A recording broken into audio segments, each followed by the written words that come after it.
máa kí ọ bí ológun ẹrù. Mo máa kí ọ bí ọlọ́gbọ́n ìwọ̀fà. Ẹ bá mi pé bóyá oríire àwọ̀. Ẹ bá mi pé bóyá oríire àdìdè. Ọmọ táwọn Olúwa tó yí ṣe bẹ nílé ní àbúrò dé ilé ló bá owó dé ní ẹ̀yìnkùlé ló bá owó dẹ̀dẹ̀. Yàrá ló bá owó kankan lé o. Mo pe ilé gbogbo kú láyé. Bẹ́ẹ̀ ni mo pé kó wọrùn láyé mi. Mo fẹ́ràn létí pé yé òní lọ́jọ́ tàbí ó sílé ayé o. Táwọn ọjọ́ àbí ni ò sì gbàgbé láyé. Ọjọ́ tó yẹ ká máa rántí kínú ọmọdún jọjọ ni mo bọ́ dúpẹ́. Mo bọ́ dúpẹ́ pé òkun pọ́lọ́ ń fún ọ lọ́dún ó tún jẹ́ kó jù rí rọ́dún. Ọ̀pọ̀ lájọ bí yín sílé ayé tí wọ́n dúró gbá súná. Ó yẹ kó dúpẹ́ fọlọ́wọ́n ọba.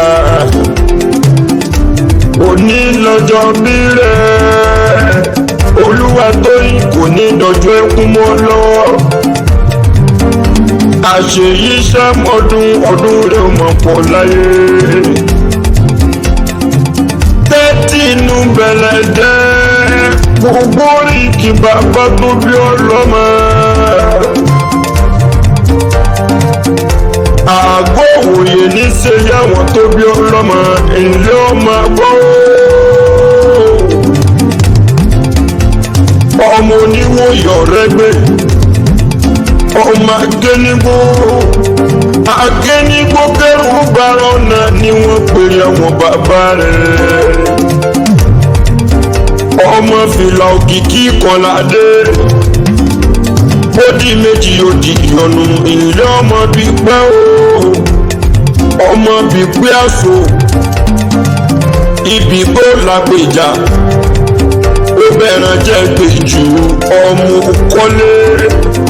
òkọ́lé òmùràjò èjì ń palá kọ̀ọ̀ká.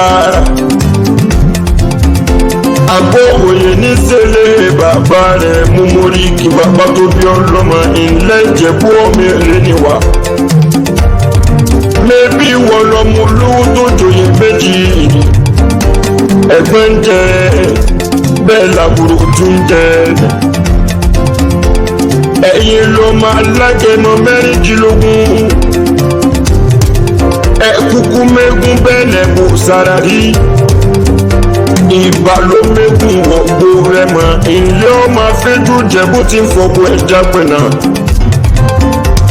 Ọmọ táwọn o ìwọ lọ máa dúró máa dé. Àdúrú mọ́ọ̀sù pẹ̀lú yẹyẹ. Ilé ọmọ aláàjì òkùnkù màgà èyí tó lọ yẹ bí àwòdì gbìngbìn. Adìyẹ bàrùkù arógbókun bẹ́ẹ̀ lárúgbó adìyẹ. Ìwọ lọmọ mú sí ni ọyọyọyọ. Ọyọyọ dákun mọ́yọ́ mo ti ṣe ní òkúkú lè pa ni. Ìjẹ̀bú ọmọ èrè níwà. Ọ̀rí ìwọ lọmọ kékeré Jẹ̀bú owó. Àgbà Jẹ̀bú owó. Ìgbẹ́ Jẹ̀bú owó. Ìtọ̀ Jẹ̀bú owó. Kékeré Jẹ̀bú owó. Àgbà Jẹ̀bú owó. Dúdú Jẹ̀bú owó. Pupa tẹ́rílé bàbá tó bí ọlọ́mọ owó ní sí.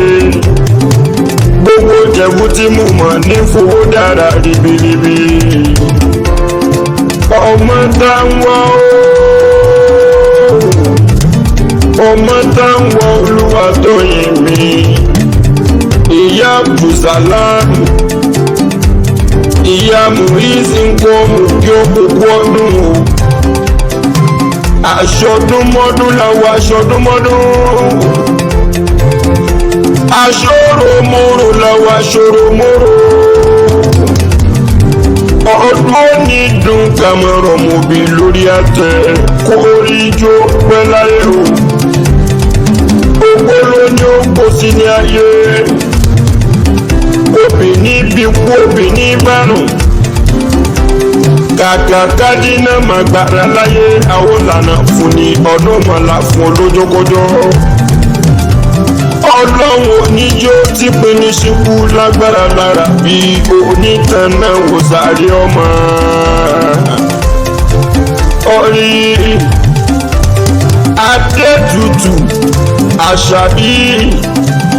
àṣàbí tó ṣàdọ̀wọ̀ làmì mi báyẹ̀ gbọ́n rẹ̀ ni aya Abdulrasaq ọmọ iléeṣẹ́ àjùwàrà àṣàbí ooo adétutù àṣàbí ń kó sí ń bẹ lálàáfíà ra òun ló pè mí lórí àgbo ó ní kí wọ́n kórè kí yọ ọkọ̀ òun ó ló mọ rírì rẹ̀ ó ní ìyá ọkọ̀ gidi ni ó alálùbáríkà ìyá ọkọ̀ tá a fi ń ṣàdúrà fún ìyá ọkọ̀ ni ó ní ó pẹ́ láyé ó ní ó gbó kó tọ́ kó dàgbà fún àgbà kan tó dàgbà títí tó fọmọ sóńdì oorun tó tún jẹ tó dókínì ó ní kò sí bó ṣe fẹ́ pẹ́ láyé tó ọmọ aráyé tó rí ó nífẹ̀ẹ́ gbà fún ọ ló ń dẹdẹ wàá dẹ́gbà wàá dògbò láyé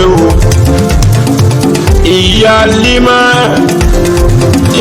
Lima ní kí ọkọ̀ ọdún wọn lásẹ̀ yìí sàmọ́dún ọdún rẹ̀ mọ̀ pọ̀ láyé ni ìyá Malik olóòtú sọdún èyí náà wá sí tẹ̀mí tówó tọmọ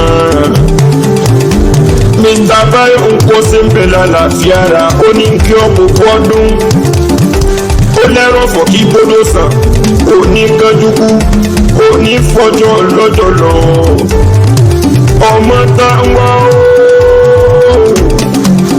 ò ní lọ́jọ́ bí rẹ̀ sá máa jó kó máa yọ̀ ní tirẹ̀ happy birthday to you.